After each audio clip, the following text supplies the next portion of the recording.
The Introduction of Self by Joe Charogoff slash me.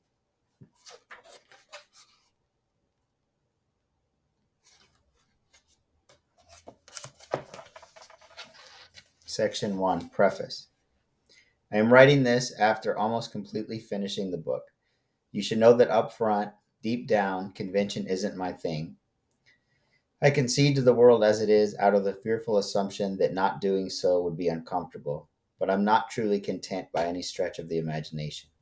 I want you to know that you're reading a book from someone who has never really found personal satisfaction for good reason.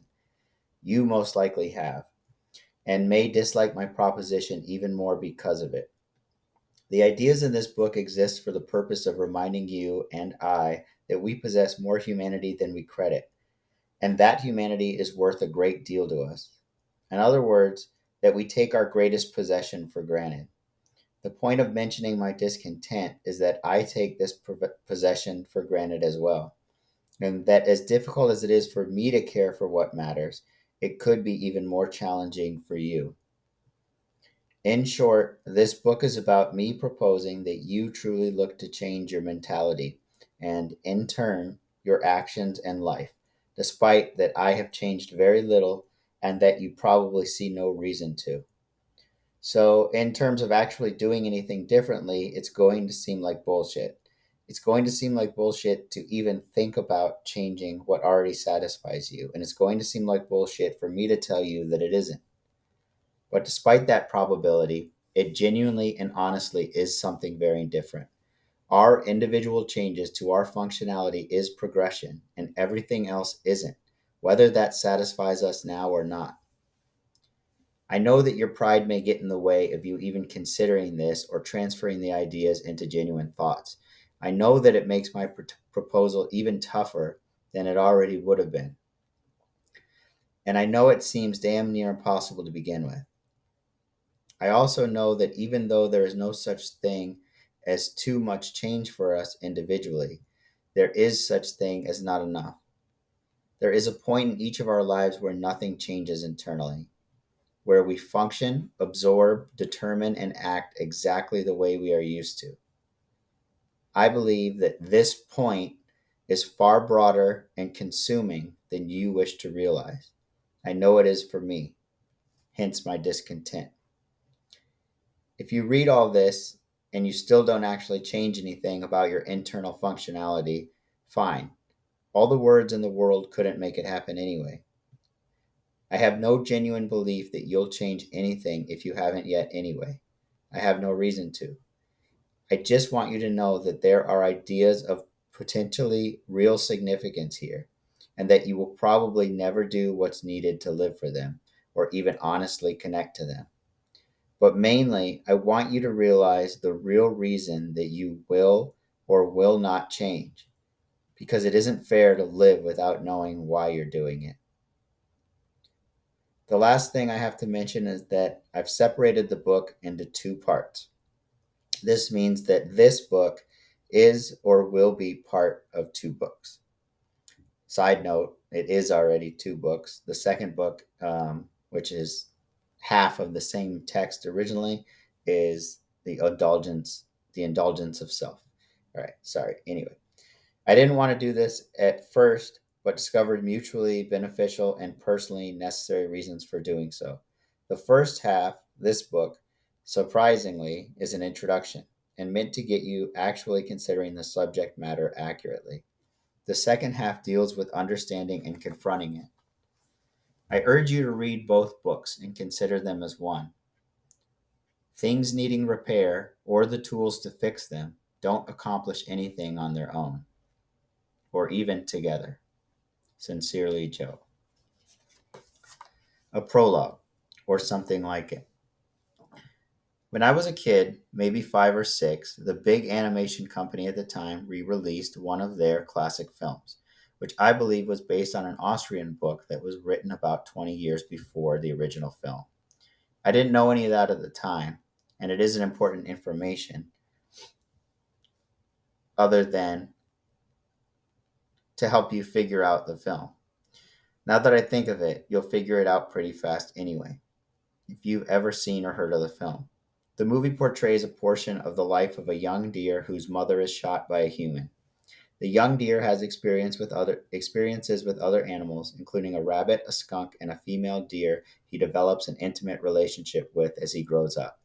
At the end of the movie, the protagonist deer, his father, and his female companion escape several humans with guns and dogs that try to kill them, or at least bite and shoot them. There is also a large forest fire during the escape. After they escape to safety, the female deer gives birth to two babies. The protagonist deer watches as his father leaves. The reason I mention this film is because even though it was animated, I believed it as reality. I knew what I was seeing wasn't real, but I considered the behavior as an animated portrayal of actual actions in real life. I know I was a child, but from my experience and objective analysis, children often understand information more accurately than adults. I looked at this film and felt sad, but I also thought about if what happens in the film really happens and what that really means. I never did anything productive. I never researched the history of hunting crimes or tried to stop deforestation. But as it only logically is meant to, the film made me see humans as bad. I saw human beings as a negative aspect of the world. Let's face it, in the animal world at least, they were evil jerks. They burnt their home and tried to shoot them. And why did these humans do all of this? Was it for food? Was it because there wasn't enough room in the world and they needed the forest space? If that were the case, did they try and coexist with the animals or non-violently relocate them? What about in reality? Well, in reality, some people do hunt for food. Not always well dressed, gun toting white men, but in some cultures, people still have to hunt to survive. Some gun toting white people eat the animals they hunt, but usually, if you can afford a gun and hunting gear, you don't do it out of necessity. Many other people, at least in the society I live in, hunt for fun, usually without starting fires. In other parts of the world, hunters kill animals much more rare than deer. Now, hunting and whether it is right or wrong is not important here. You have your opinions, I have mine, which may surprise you. And honestly, we wouldn't get anywhere even if I devoted the book to it. The point of bringing up this movie is that it shows a part of reality.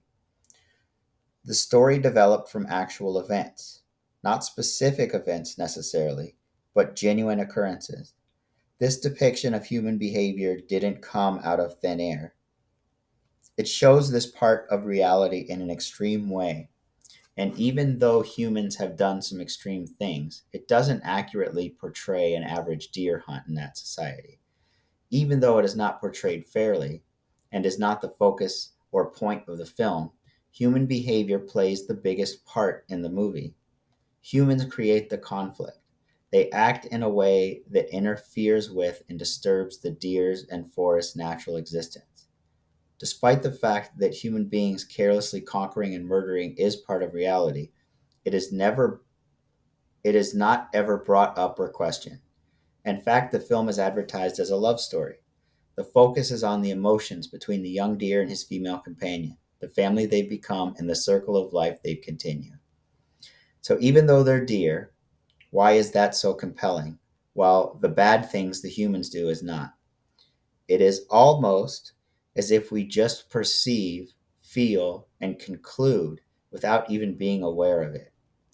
I know I'm getting pretty deep for a cartoon deer movie, but how we view this story does reflect a certain perspective. And that certain perspective will have a great deal to do with connecting to what this book references. It shows how we can see a negative aspect of our humanity but not relate to it, not genuinely connect to it. It doesn't matter that I'm using an animated family film as an example, because the way our perception works is the same whether we see cartoon humans viciously hunting deer or real humans killing each other. We react subconsciously to much more than we recognize. It wouldn't be subconscious otherwise. We relate to the deer because they represent a perceived positive aspect of our humanity, but we don't even see the humans as human. We see the humans who do bad things as monsters, but actually they represent a part of our humanity as well, an arguably equally prominent aspect to boot. Now, I realize this is just a cartoon and that it's just a movie. I realize that it doesn't claim to and can't improve humanity. I even realize that people don't always see movies to learn, to think about, and realize ideas, much less to improve their lives. However, just because people don't do something doesn't mean we can't or shouldn't. This book probably has little to no entertainment value as you currently define it. Hopefully, though, you are reading this book to honestly think and come to conclusions that will benefit you. And beyond that, hopefully you will be strong enough to reap those benefits. I wrote about the Deer movie because in order to gain something useful, something that will actually positively affect your existence, you have to be willing to acknowledge alternate perceptions as a genuine possibility. It doesn't mean you have to agree with me about the Deer movie or our humanity, but it means you'll think about and try to understand my perception and others without presumption. More than anything else, that's what I want to get across in the book. I won't sugarcoat it and I won't hide it. You're going to read this stuff about possibility and perspective over and over and over if you read this book. It's really the first step for us humans to even have a chance to change ourselves. If you aren't willing to honestly challenge your initial reaction or belief and look for alternative possibilities, part of you will get tired of this book and the idea of change very quickly. But I believe there is another part of you that won't, and that is the part of all of us that this book is for.